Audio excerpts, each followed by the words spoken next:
नमस्कार, मैं दीपक राणा। प्रधानमंत्री नरेंद्र मोदी ने शनिवार को झारखंड और उड़ीसा में 4 चुनावी रैलियों को संबोधित किया।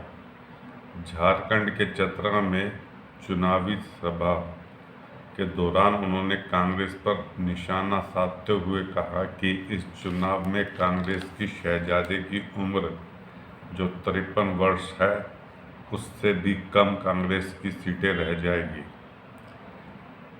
पीएम ने कहा कि इस बार कांग्रेस माननीय विपक्ष का भी दर्जा खो देगी।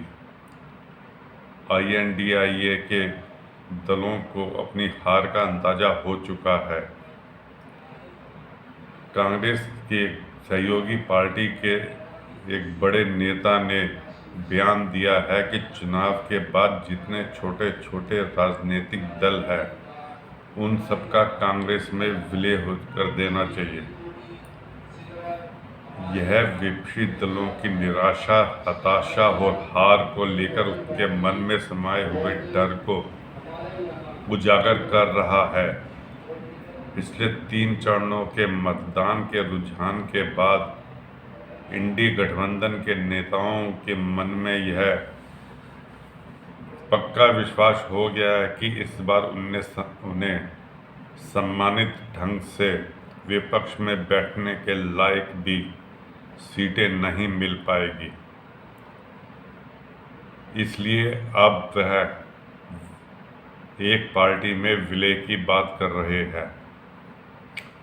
उड़ीसा के कंधमाल में प्रधानमंत्री ने कांग्रेस नेता मणिशंकर अय्यर का नाम लिए बिना कहा कि एक तरफ भाजपा के नेता और देश के पूर्व प्रधानमंत्री ने पोखरण में परमाणु परीक्षण कर दुनिया को अपनी शक्ति और सामर्थ्य से अवगत कराया था, वहीं दूसरी ओर कांग्रेस के नेता पाकिस्तान के एटम बम से भारत की जनता को डराने का प्रयास कर रहे हैं।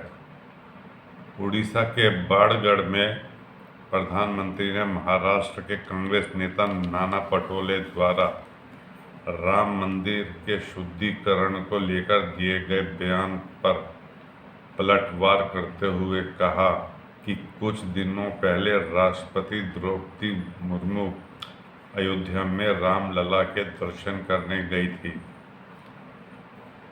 उन्होंने गर्भगृह में पूजा अर्चना भी की।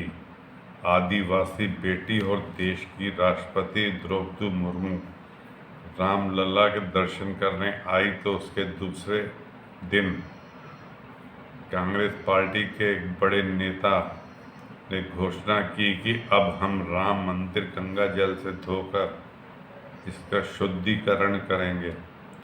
यह देश का अपमान है।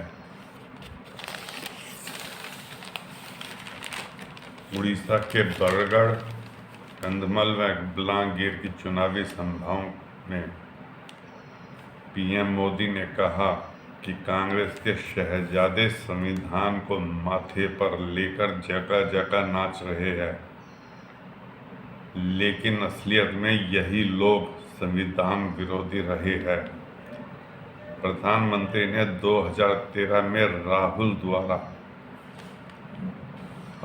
मनमोहन सरकार का अध्यादेश फाड़ने की घटना का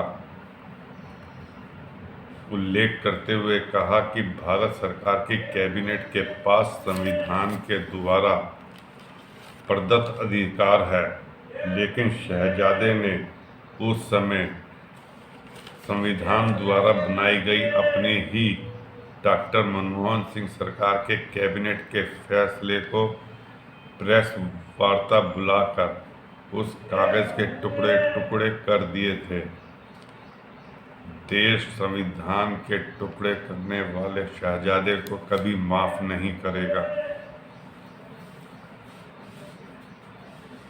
उड़ीसा के कंधमाल जिले के फूलवाड़ी में प्रधानमंत्री ने भिक्षा मांगकर गुजारा करने वाली वृद्धा तुला बेहरा से मिलकर वह भाव विह्वल हो गए।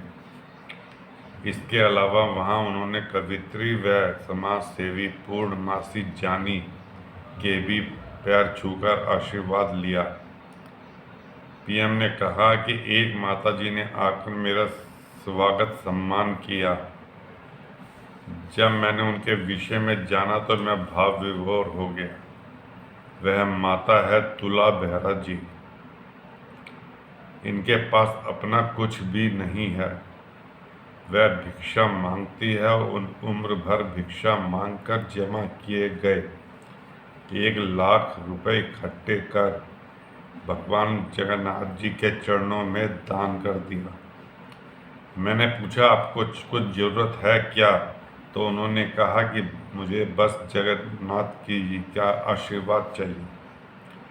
प्रधानमंत्री ने कहा कि उड़ीसा में आदिवासी बोलचाल की भाषा की कविताएं बनाने वाली पूर्णमासी जानी को मुझे पद्म सम्मान देने का अवसर मिला। आज उन्हें सम्मानित करने का भी मुझे अवसर मिला। यह मेरे लिए सौभाग्य की बात है। इस वीडियो को लाइक कीजिए, शेयर कीजिए और सब्सक्राइब कीजिए। धन्यवाद।